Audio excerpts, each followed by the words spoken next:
Mesdames, Messieurs, peuple congolais, pourquoi je n'en parlerai plus ni manifester sur l'affaire Jean-Marie Michel Mokoko?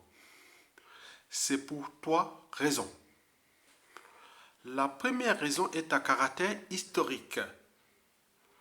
La deuxième, elle est factuelle. Et la dernière, elle est perspective. Historique pour la période 1992 à 2020. Factuel de ce qui se passe actuellement sur la situation de Mokoko. Et enfin, perspective, si et seulement si, je peux encore en parler, si et seulement si, Mokoko n'intervient pas pour parler publiquement ou avoir tout ce qui viendra des photos, images ou de son interview. Donc pour ça, ce sont ces trois raisons que j'ai mis fin à cette affaire Mokoko.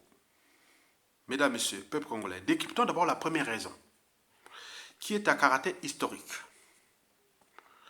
Mes parents sont originaires du Nord Congo, de la tribu des Akwa, Makwa, tribu à cheval sur l'équateur.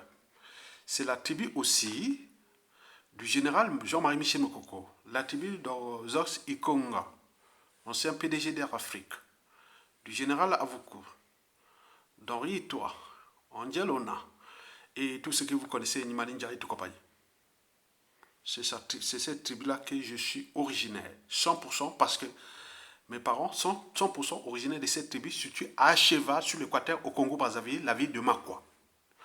Et donc, mon père, en fait, fut un citadin qui, en 1950, était déjà à Brazzaville, puis nous sommes répartis au village à partir des années 1970, c'est-à-dire 2 ans après la chute du président, voilà, donc tout s'est passé de Massa Madeba et l'arrivée au pouvoir de Marien Ngouabi. Et donc nous étions à Makwa. Mon père, un citadin arrivé là-bas, il avait mis les plantations de cacao. Même à sa mort, par accident, au début de 1980, et c'est moi qui étais chargé d'occuper des champs de cacao que j'ai fait la première vente. Ce fut en 82, 83, 84. 82, 84, à peu près.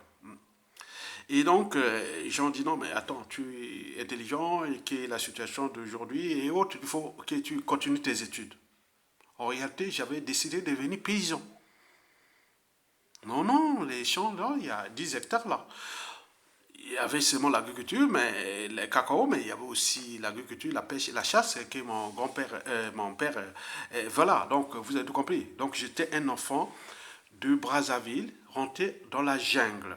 Et donc de 1963 à 1970, j'étais encore à Brazzaville. Et à partir de 1970, je suis à Makwa. Et je rentre à l'école primaire en 1912 à l'âge de 9 ans. Et donc, 70 à 1984, je suis à Makwa. École primaire, collège et une partie du lycée avec tout ce qui s'est passé, des problèmes de, voilà, donc des sectes et autres qui m'ont mis dans les conditions où on était obligé mais voilà, donc je vais parler en détail. Et donc, on m'envoie à Pointe-Noire pour finir mon lycée. Et donc, je trouve le bac au lycée Victor Gagnère, Karl Marx à l'époque et autres. À Pointe-Noire, je vivais Mvumvu, Paka, je faisais Songolo, Rex, Kati et Loadili. Et voilà, que j'étais demandé. Je passais tout mon temps pendant les week-ends. On passait sur les côtes entre les quartiers des Béninois là-bas. On passait beaucoup. Boss Congo et passer les trucs là parce qu'il y avait beaucoup d'officiers, l'armée et tout, les staffs de Pointe-Noire, administratifs, politiques étaient aux mains des Makwa. Il faut les reconnaître. Donc j'ai passé entre les centres-villes, j'avais du côté de l'aéroport et autres. Donc j'étais là, Pointe-Noire, et voilà. Donc la gare et autres. J'ai même été faire beaucoup de trucs dans le Mayombe avec nos copains de Vili. Et donc on partait dans la route de Kakamanka, aussi de Inda, et où aller dans le Mayombe, et surtout la route où je partais du côté du Cabinda. Mon oncle à l'époque, là où j'étais sous sa tutelle, était un douanier au port de Pointe-Noire. Bon, vous avez tout compris. Donc je reviens à Brazzaville après les bacs. On me donne tous les bourses pour aller faire renseignement, police militaire, tout ce qui était autour de l'armée, hein, civil, politique et militaire, ou médecins et autres. Donc j'en ai refusé, je voulais aller en France en fait. Donc on m'a dit, non, si tu veux aller en France, il faut aller à la fac des sciences. Et donc, je suis allé à la fac des sciences. Donc, j'ai reçu là-bas. Et après, bon, ben, j'ai enseigné au lycée Chaminade. Et après, à la conférence nationale en 1991, puis 92, je rentre en France. Et donc, je suis en France en 1992 déjà. Et je ne suis plus jamais reparti au pays. Vous le saviez. Et donc, pendant cette période-là, de 92 déjà à 97, nous avons subi quand même les conséquences du pouvoir de Lissouba. Ça, c'est sûr et certain. Bon, donc, et puis arrive le coup d'État, 97 et autres. Donc, en réalité, entre 1992 à 2010, j'avais zappé ce pays-là, le Congo. Mais j'ai fréquenté toujours les milieux nordistes, beaucoup de gars là-bas, mais je n'étais pas au courant de ce qui se passait. En réalité, depuis ces affaires passées, on a dit qu'il y avait beaucoup de tueries en 1994, on ne sait pas ce qui s'est passé, et que Mokoko avait fui en France, et qu'il est resté entre 1993 à 2005, et je ne connaissais même pas. J'ai découvert ça à partir de 2013-2014. Je ne savais même pas. Je ne l'ai jamais rencontré, Mokoko. Donc on voit l'esprit d'ouverture et autres. Et donc, 1993 à 2005, Mokoko en France, que je vois, on avait même fait une tribune que j'étais parti par quelque part, qui est diffusée par les neurophysiologistes, le docteur Eugène Fernand Loubello, que j'ai vu que peut-être il y avait une tribune comme ça, j'étais passé, je ne savais même pas que Mokoko était ici. Donc, je ne sais pas ce qui s'est préparé en 97, voilà, donc je ne savais pas. Et donc de 97 à 2002, moi je ne savais même pas ce qui s'est passé en fait. C'est pourquoi je dis que l'ignorance est la pire des souffrances. J'avais zappé déjà les conséquences de ce que le pouvoir du pouvoir avait déjà fait dans ce pays. Donc mon positionnement à l'époque était quelque part du nord, hein, de Sassou Nguesso, mais je savais bien le passif déjà de ce monsieur, mais je ne vais pas entre la peste et le choléra. Donc non, j'étais comme ça. Donc ce qui m'a donné raison jusqu'à nos jours. Donc, il faut se dire que depuis ces années-là, j'en ai fréquenté 60% des profils du Nord.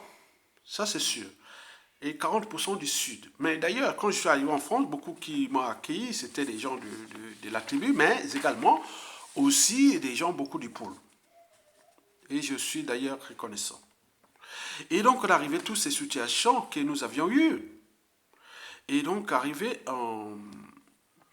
pendant ces périodes-là, quand on arrive en 2010, avec la montée en puissance, parce que Google est arrivé en 98, c'était comme un truc d'amateur, hein, on ne savait pas l'algorithme et autres. Bon, après arrivé Facebook en 2005, et puis la montée des Twitter et en 2007, et puis la montée en puissance des réseaux et autres. Donc, je me suis inspiré déjà, mon premier compte Facebook date de 2006. Et des tuteurs, c'est en 2007, mais il y a eu beaucoup d'interventions sur ça, donc ils ont bloqué mes comptes là. Après, j'ai zappé Twitter pendant presque, disons, 8 ans. Donc, j'étais que sur Facebook, et voilà, et d'autres blogs, mes idées et autres. Donc, en 2010, je me suis affiché. Pourquoi? Parce que, déjà, il faut se le dire que nous étions partis de la constitution du 20 janvier 2002, qui Sassou Nguesso en 2016, il ne va plus se représenter. Donc j'étais dans cette dynamique-là. J'ai dit non, mais comment identifier, trouver des profils et autres. Moi, l'enjeu pour moi, en fait, je voulais simplement coller les morceaux nord-sud parce que j'en ai appris qu'à partir de 2010, c'est sur ce qui s'est passé, les opérations Mouibara, les gars du pôle et plein de trucs, même des Lissouba et autres. Mais parfois, on en parle dans les réseaux, dit non, tous ces gens-là, ils ne sont pas autres. Donc, oh là là. Donc, on nous a appris beaucoup de choses. Et donc, j'ai dit, attends, c'est pas vrai. Bon, donc, ce qui a renforcé ma dynamique, il faut trouver le consensus sur cette division nord-sud et du passif de l'Issouba et ce qui va arriver des Sassou Nguesso parce que la situation, je vois que dans le Nibolek, il semble qu'il y a une dynamique qui pense que les gars là ont fait du mal à notre pouvoir et qu'il faut un jour coûte que coûte prendre le pouvoir. Donc c'était comme ça. Moi, je dis non, c'est pas dans cette dynamique. Donc, le positionnement de la transition, que j'en en parlais, que je vais vous en parler par la suite, mais j'ai aussi de la France-Afrique, parce que je sais que ce nord a occasionné beaucoup de dégâts dans le sud, 2 tiers de la population, 1 tiers du territoire, 2 tiers des villes stratégiques et tout compagnie, et tout ce qui est arrivé chez pétrole aux Congolais et tout compagnie, qu'on s'en a abusé par les Sassou. Mais également, on oublie tout ce qui s'est passé dans le nord, en coulisses, empoisonnement, assassinat et tout compagnie, même moi-même, autre. Donc, vous comprenez. Donc, on était dans un équilibre, donc c'était un jeu de cache-cache et de jeu du chat et de la souris. Et donc, je dis, non, mais c'est quoi cette Afrique-là, cette Congo-là et autres.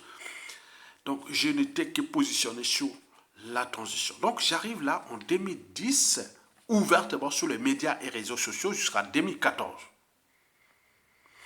Dans la partie nord, ceux qui me connaissaient à cette époque-là disent non, mais tu prends des risques et tu t'affiches sur les médias et réseaux sociaux, tu critiques Sassou Nguesso, mais tu vas avoir des soucis. Oui, oui, c'est vrai. Quand on arrivait à des situations qu'il y a des éboulements dans les quartiers nord, il y a beaucoup de trucs qui se passent là-bas, où il y a des morts dans le nord, autres. J'ai dit non, mais oui, le nord, oui, oui, tu me disais ça, tu vas avoir aussi des soucis avec les Sassou Nguesso. C'était la rhétorique. Et donc, vous avez tout compris, la suite, on la connaît. Mais dans la partie nord, toujours. Donc, j'étais dans un climat de sociopolitique et autres délétère, parce que je devenais le danger pour ces problématiques-là que vous connaissez, nord-sud, géopolitique et autres, et qui sont toujours d'actualité. Et dans la partie sud, donc je m'étais, comme j'étais un gars qui était suspect, parce que, il vient de la région de Sassou Nguesso, il porte le nom Aya, c'est la tribu, la région, parce que le pouvoir de Sassou est assis sur 3 tribus, les Makwa, les Kouyou et les Mboshi. Les Makwa de Mokoko et moi, les Kouyou de Marengwabi, Yobio Pango et la tribu de Sassou Nguesso, les Mboshi.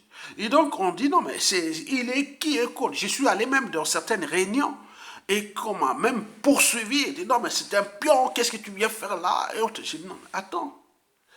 Je viens du Congo, j'étais en dormance depuis les années là. Donc j'ai commencé à dire, moi, regardez, à la faculté des sciences, j'ai dirigé le mouvement de jeunesse à la faculté des sciences. J'en ai fait plein de trucs là-bas. J'ai enseigné au lycée, je suis rentré en France. Ça n'y passait pas. Et donc, 2010 à 2014, j'étais dans une situation qui était improbable. En tenant compte de cette anthropologie politique sociale, culturelle et géopolitique et autres. Donc j'étais vraiment en danger. Et donc, des 2 côtés, hein, voilà. Donc on arrive en 2014, les assises nationales du Congo, au 10 juin. La date de la création, la fin de la conférence nationale souveraine en 1991. Donc les assises avaient commencé le 7 juin 2014 et c'était terminé le 10. Et on a fait les trucs. Il y avait un coordonnateur qui était élu, qui s'appelait Jean-Luc Malika, qui fut l'ancien DG, docteur en économie, et des trucs de trésor et tout compagnie, et trésor public. Il fut DG du budget et des impôts, et qui était, pendant cette période-là, avait pris le contrôle de la transition au point de vue économique et financier. Et donc, nous étions là, donc j'avais trouvé là une tribune politique associative pour diffuser d'un côté ce que j'avais comme idée, mais il y a eu des consciences réfractaires, toujours au sein que ce soit du nord ou du sud, majoritairement du sud, et que je disais, mais attends, mais c'est quoi? On arrive là, dans cette situation, c'est un peu compliqué. Et donc, j'étais là, dans cet écosystème-là, politique, un peu je peux dire compliqué. Donc, j'étais là, je pavanais avec mon espérance de vie, mais tout ce que j'avais. Et donc, j'ai subsisté et avec tous les dégâts et que j'aurais pu perdre beaucoup de choses de ma vie, de plein de trucs. Donc, on est là, on éveille toujours parce que c'était pas un environnement sociopolitique qui est vraiment comme par rapport à ce que j'ai dit, que comme si depuis 1959 à nos jours, on n'a rien changé. Les mentalités, habitudes et comportements, jalousie, méchanceté, guerre des égaux, les problèmes intellectuels et autres ne comprennent pas la différence entre intellectuel et diplômé, la différence entre une conviction et l'esprit et tout compagnie. Donc on était là, donc je suis resté là, compliqué. Bon, donc 2014 jusqu'à 2015. On passe le coup d'État constitutionnel 2015. On était là, on ne savait même pas qu'il y avait Mokoko. Moi, c'était comment trouver la transition. Parce qu'on ne pourra pas réparer le passif de l'Issouba ni de Sassou Nguesso sans passer par la transition. Parce qu'on a essayé en 1991-92, ça n'a pas été rapide, on voit les conséquences. Les réflexes, la méfiance, la défiance, les problèmes là de politique des officines, il y a beaucoup de franc-maçonnerie, il y a beaucoup d'ethnocentrisme, il y a beaucoup d'opportunisme, il y a beaucoup des intérêts particuliers partisans, il y a beaucoup de conflits d'intérêts, il y a des guerres des égaux, il y a beaucoup de trucs que l'on ne comprend pas parce que beaucoup de ces gens ont été quelque part à un moment ou l'autre au pouvoir au Congo. Or que nous, on n'a jamais été là-bas. Les enfants venus des paysans, un citadin avec un enfant devenu paysan qui a fait ses études de la République depuis Youlou, Massabadeba, Ngwabi. Et donc qui a été détruit progressivement par Sassou Nguesso parce que dans un pays, si vous voulez les détruire, il faut casser les systèmes éducatifs. Puis, promouvoir la corruption ou le vol et le crime sous toutes ses formes. Et vous revenez 20 ans après, vous aurez un état d'ignorants, de voleurs et de criminels. Et donc nous le savions. J'ai dit non, mais comment dans cet écosystème, en mélangeant les enjeux de la France-Afrique et tout compagnie, et des grandes puissances d'évolution, et de tout ce que j'ai étudié des sciences naturelles, et de tout ce que j'ai toujours dit. Donc c'était un écosystème un peu compliqué. Et donc, moi, je suis resté là. Donc, en 2015, après le coup d'État constitutionnel, on entend Mokoko, Mokoko, Mokoko, Mokoko. Je connais sa famille.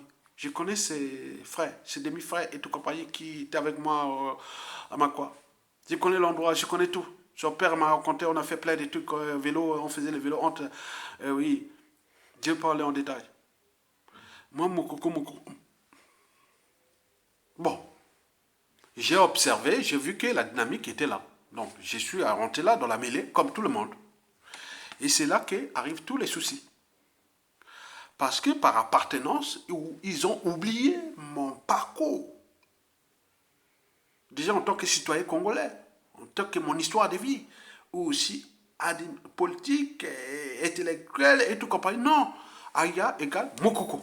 C'est comme si j'étais devenu le porte-parole. Même ceux qui étaient des avocats ou des porte-parole, quoique, moi j'ai cette délégation de pouvoir de Mokoko. Non. En réalité, non, tu es très intelligent. Et donc on croit que, voilà, donc, non, non, non, c'est pas ça.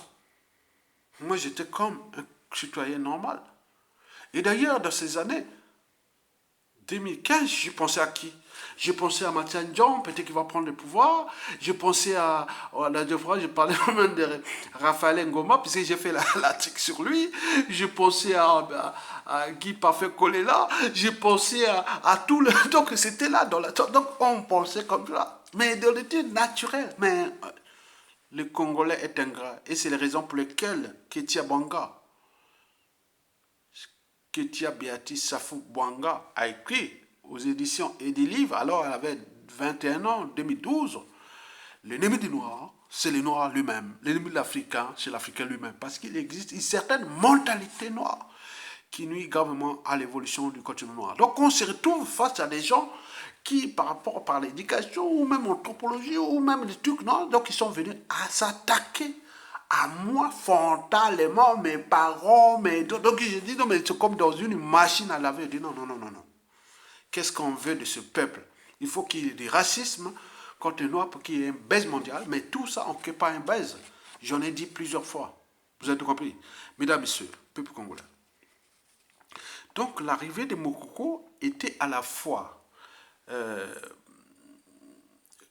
rude et passionnante pour moi. Rude parce qu'il y a eu beaucoup d'attaques par substitution, par procuration sur Mokoko en s'inspirant, passant par moi. Donc, je n'ai subi tout ça. Et passionnant parce qu'on dit, bon, quand même, si le peuple a choisi ce monsieur, donc parmi les soldats et autres, comme on dit, la presse Sassou Nguesso, s'il n'y a pas un garde nord, on va aller faire la guerre. Hein. Parce qu'il faut des gens qui sont capables de repenser des dynamiques nouvelles. En intégrant les dimensions déjà endogènes de notre pays par rapport à toute cette histoire de 1959 à nos jours. Et puis la dimension force Afrique et des enjeux de grande puissance. Donc tout ça, il faut la matière grise. Mesdames, Messieurs, peuple congolais. Et donc j'en étais là, oh tiens mon Dieu. Passionnant parce que je dis, bon, on le prend là, donc parfois en faisant du jeu de... Voilà. Donc j'en ai profité aussi de cette situation de Mokoko pour diffuser le savoir et la connaissance. Diffuser les utopies de la transformation non seulement de notre pays, mais de la France-Afrique et des enjeux majeurs. Vous avez tout compris. Mesdames, Messieurs, peuple congolais. La deuxième raison, elle est factuelle. Factuelle pourquoi? Oui, parce qu'il faut se dire que depuis l'affaire là, que Mokoko, prison ou pas, on a dit que Mokoko serait dans une... on a fait les amalgames, qui n'est pas en prison, il est dans un truc de 80 mètres carrés, on a fait tout, donc c'est pas l'enjeu. Ça veut dire qu'on sort de l'intention liberticide, antidémocratique, antisocial et criminogène. Donc, comment un individu d'un État va se présenter à un ordre, il se retrouve dans cette situation-là? Donc, on valide ça. Non, je ne veux pas là. Que Mokoko, ils ont créé tous les amalgames. J'en ai même chopé un procès. Et qui j'en appelle, je mettrai les liens ici pour me soutenir. Parce que depuis mes années là, je n'ai jamais eu de problème de justice ici. Et les 4 procès qui sont en cours sont liés à cette situation que j'étais rentré là. Vous connaissez que les avocats et autres. Donc, il y a un procès qui va se passer au janvier 2021.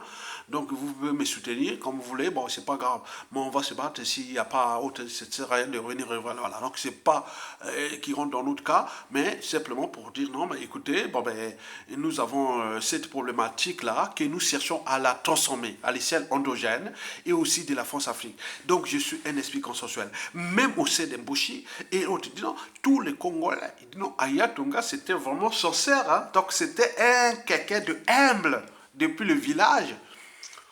École primaire, collège, lycée, partout, dans tout le Congo, je suis sorti comme quelqu'un.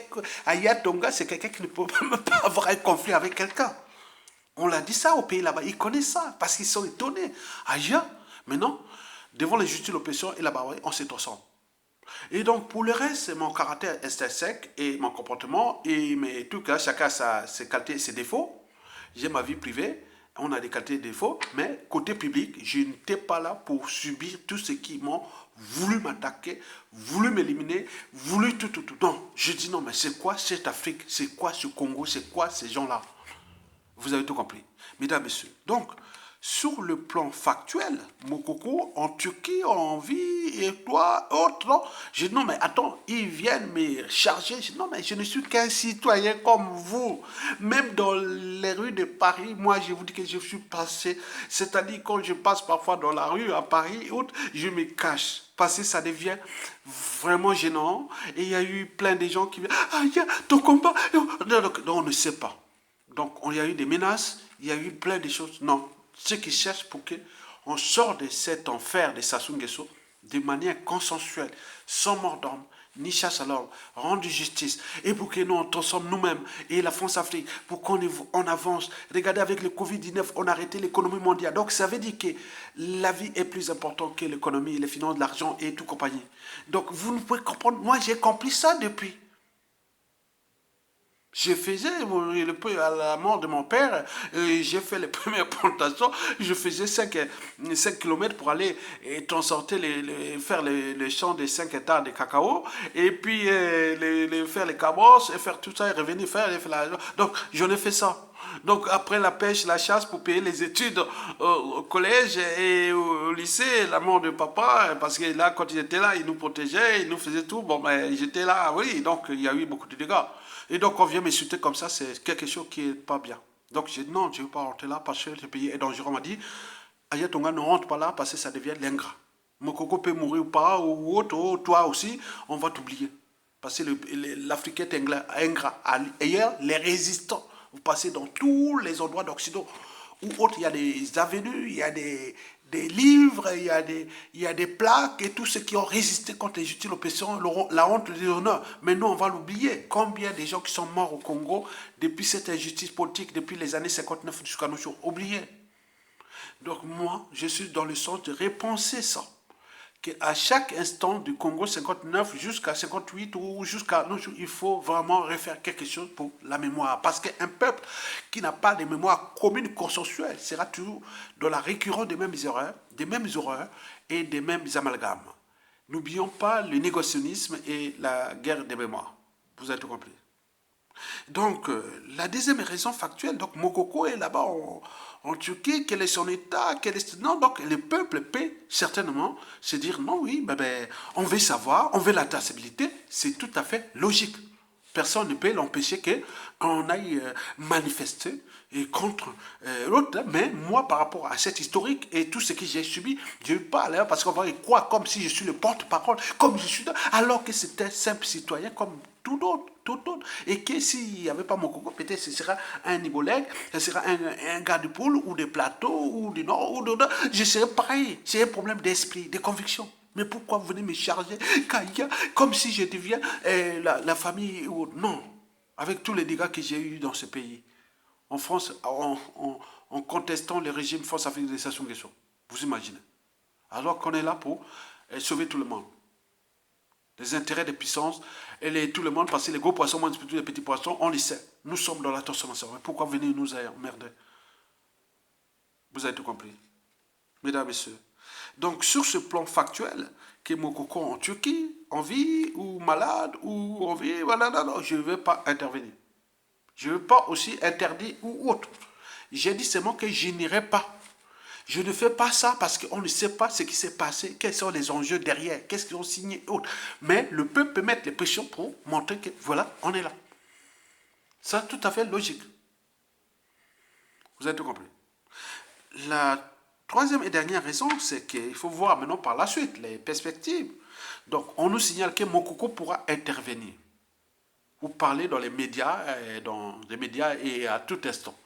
Que c'était d'abord un homme très réservé, c'était un enfant unique de sa mère qui est morte dans le code. Voilà, donc c'est choquant, hein, c'est malheureux. Et donc, pour notre peuple, c'est vraiment malheureux, quoi.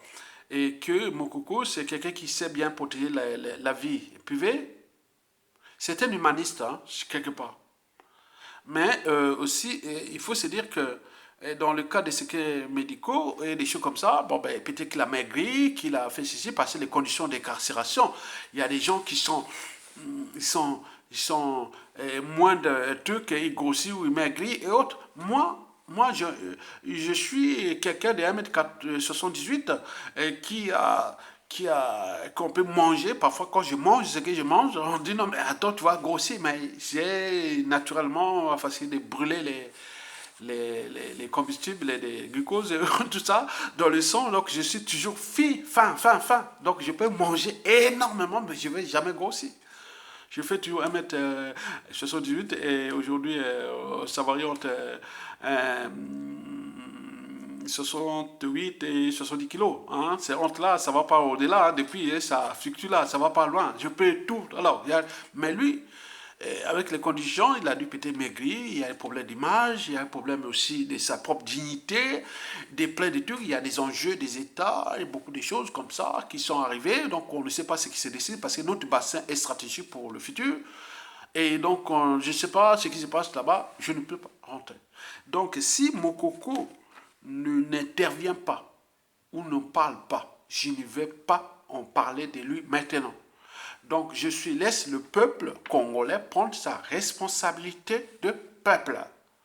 Et avec tout ce que je vous ai dit, que s'il n'y a pas Mokoko, si nous ne sauvons pas Mokoko, il y a aujourd'hui, au nord comme au sud, il n'y a pas quelqu'un historiquement qui peut fédérer le nord, le sud comme ça et repenser les enjeux déjà de notre pays, sous-régional et aussi de la France-Afrique et des intérêts des grandes puissances. Il faut un havre de paix.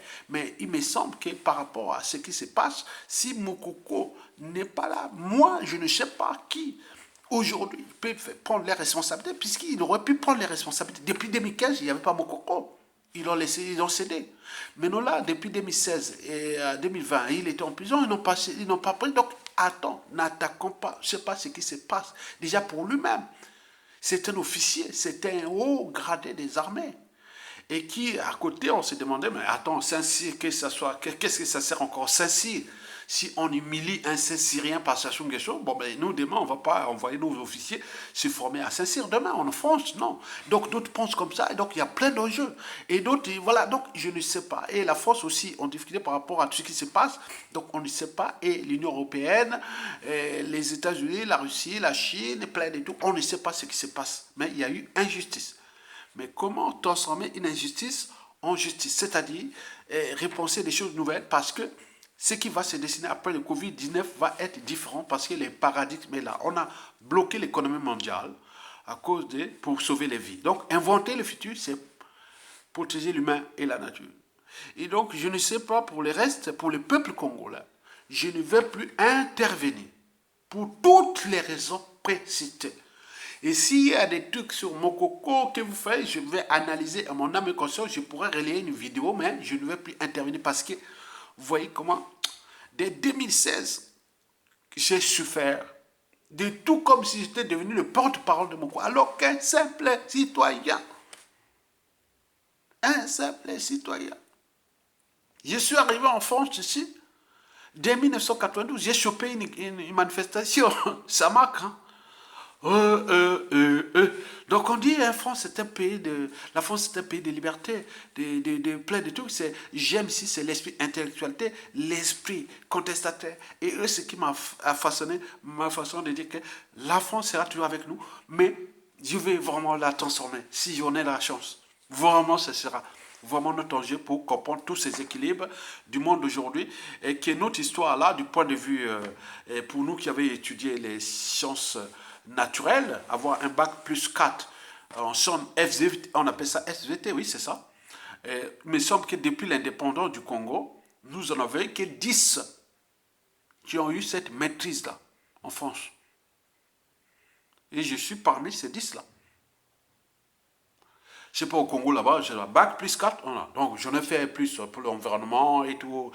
Voilà, donc je comprends. Mais sur ce plan, donc on comprend bien l'histoire de la vie, de la création, de l'univers, des sociétés, des cultures, des civilisations et beaucoup de choses. On voit qu'il y a beaucoup, rien n'est encore écrit. Tout est encore devant nous. Tant qu'existera la Terre. Donc comment trouver les trucs de demain en impact écologique, juste population, juste civilisation, juste on peut pas, juste combat, juste. Donc c'est ça, comme disait Nicolas Hulot, la juste captation, la juste part, pas la prédation, parce que trop de prédation tue. C'est comme pouvoir sans compte, pouvoir ça tue, hein. Trop de pouvoir, trop de contre-pouvoir, trop de ça, c'est un problème d'équilibre. Mais nous avons ces repères-là qui sont déjà au niveau de notre organisme, les régulateurs. Et puis au niveau du roi, l'avocat général, l'avocat supérieur. Donc, bon, bref. Mais il faut aussi être juriste ou constitutionnaliste ou politicien. Il faut franchir déjà les barrières de la raison, de l'esprit critique, de la conscience et de la transmission. C'est-à-dire des valeurs de liberté, de dignité, de justice, du but même de la condition humaine et voire existentielle. Mesdames, Messieurs, peuple congolais, je vous remercie et à bientôt.